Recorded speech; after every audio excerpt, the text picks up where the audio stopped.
Hey, what's up, y'all? This is William, the Permaculture Consultant, and today we're going to be grounding the bed, or the beds in the house. As many of you know, we bought a new house. It's new to us. It's not necessarily new. In fact, it's kind of old, which is part of the issue of grounding the beds and stuff. Because in this control panel right here, there's no ground. So none of this house is actually, well, I mean, there's the neutral.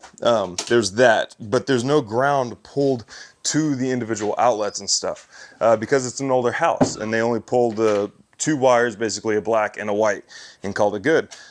So we can't exactly plug these sheets into the outlet because they won't be grounded. So what I'm having to do is run two ground rods, one for our bed and then one for June's bed, and then both beds will be grounded. So let me show you how I'm going to do that. Alrighty, so this is the bedroom window for our bedroom, and then this is the bedroom window for June's bedroom. And each one is gonna have its own separate ground rod because the closest ground rod is all the way on the other side of the house.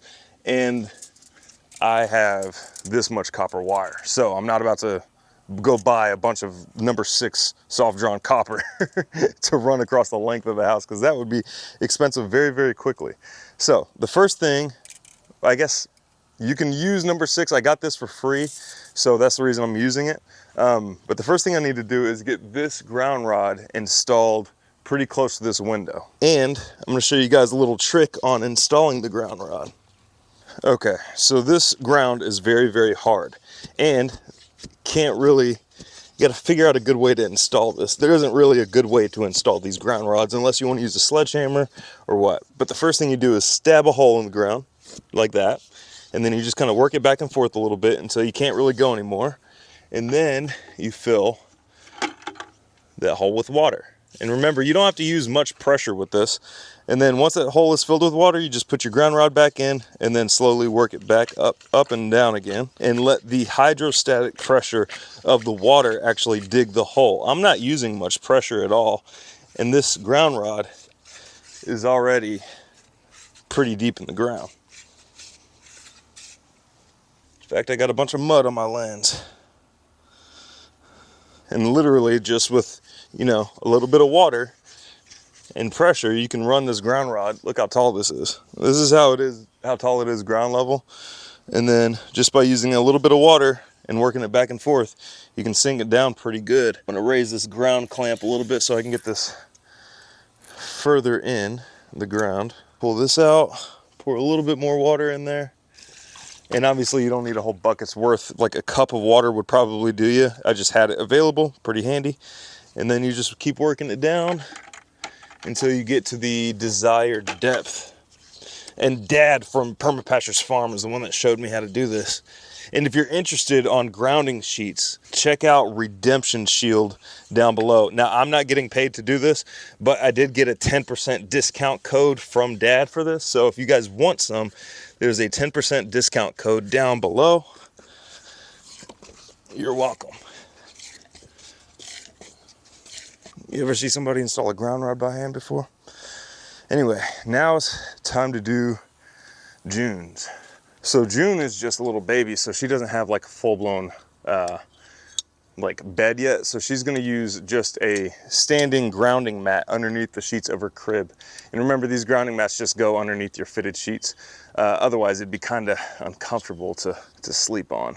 So same thing as before, get a little hole started, pour a little bit of water in there, and work the ground rod up and down until you start making progress.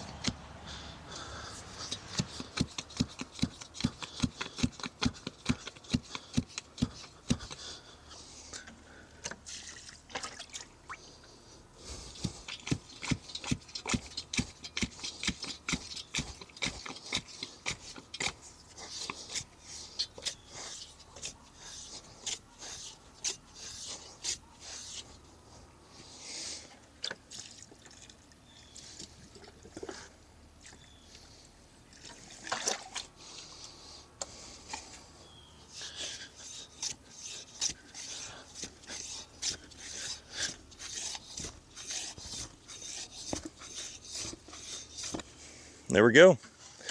There's one ground rod and then another ground rod. Alrighty, so what I'm gonna do next is go ahead and attach my wire to the actual ground rod, and then what I'm going to do is measure up to the window and cut off the excess, basically, because I'm trying to make this wire last for both grounds. So got that there, and I'm just using a typical ground clamp to attach it to the ground rod, which they're pretty easy to find. Both are pretty easy to find at any like hardware store. Ground rod and a ground clamp, it's pretty common. And then measure it up to the window, give a little extra. And you don't have to make it all the way to the bed. You just, in this scenario, I don't have to make it all the way to the bed. I just have to make it to the window, because the wire that comes for the sheet is pretty doggone long. They take into account, like, hey, you might not sleep directly next to an outlet, so they give you plenty of room on that to make it up there. So there we go. Now that can feed into the window. And the reason I'm leaving these sticking up so much is because I want to be able to find them in the future. I think I'll probably, well, when we move out of here, I'll definitely be bringing these with us. So these aren't like going to be permanent attachments to this property. So I want to leave enough above the ground to attach to, so I can yank them back up out of the ground whenever it's time. And also they're high enough off the ground so where it's not like you're going to accidentally trip over them. You're going to always be able to see these guys. And then that can reach into the bedroom. Cool. Next things next is to run it through the window, basically. Alrighty, so right here is the wire that's coming in from the ground rod outside, and it's coming through the window. And this is the wire that connects to the grounding mat, which is what I'm sitting on right now. It goes on top of your mattress before your fitted sheet. And it has this little, if I didn't get the wires all tangled up, it has this little connector that usually connects into something that, you know, can plug straight into the wall and just attach to the ground that the house is on. Well, this house isn't grounded, or there isn't a ground available to the mat or to the outlet. So what we're having to do is jerry rig with a few things. So I'm gonna go ahead and cut this off to length, just like that. And then I'm going to use these little, what's called splicer reducer connectors. Just got them at Home Depot. And I'm going to use that to connect this end to this copper end right here. And for that, I just need a flat head screwdriver. As you can see, this just fits in just like that. And then I can tighten this down, not too much. I just want it to have, you know, contact. Tighten it down there, because I still want the option to, you know, use this in the future. I don't want to deform the thing or anything like that. And I'm going to do the same thing to this copper wire right here.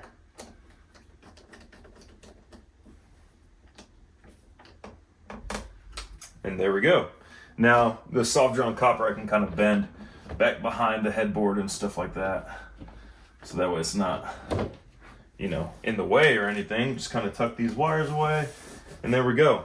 This mat is grounded. The bed is grounded now. Nothing else in this house is grounded, but this mat is, which is awesome. Alrighty, so just like that, our beds are grounded now. Now, like I was saying before, a lot of people think this is kind of just woo-woo garbage and stuff like that. I notice a big difference whenever our beds are grounded, and June definitely sleeps a lot better once the beds are grounded and stuff. So I would just encourage you to check it out. If you don't necessarily, sorry, I don't know what that was. If you don't necessarily want to invest in the grounding sheets right now, that's perfectly fine. Just try it. Or if you're skeptical at all about it, then just go sit out in the yard with your bare feet on the ground for about 30 minutes and see how that feels. See how much more calm you feel, see how much better you sleep that night and stuff like that. I know one thing that causes a lot of issues is having that cell phone on you constantly. There's a lot more people who can explain it better than I can. All I know is that there's a night and day difference in our sleep when our beds are grounded versus when they are not. So I would urge you guys to check them out, especially if you guys are doing the 75 hard. Then that just helps even more with the recovery, because you are going to be working out every single day, twice a day. So hopefully this helps. Thank you guys so much for watching, and we'll see you next time.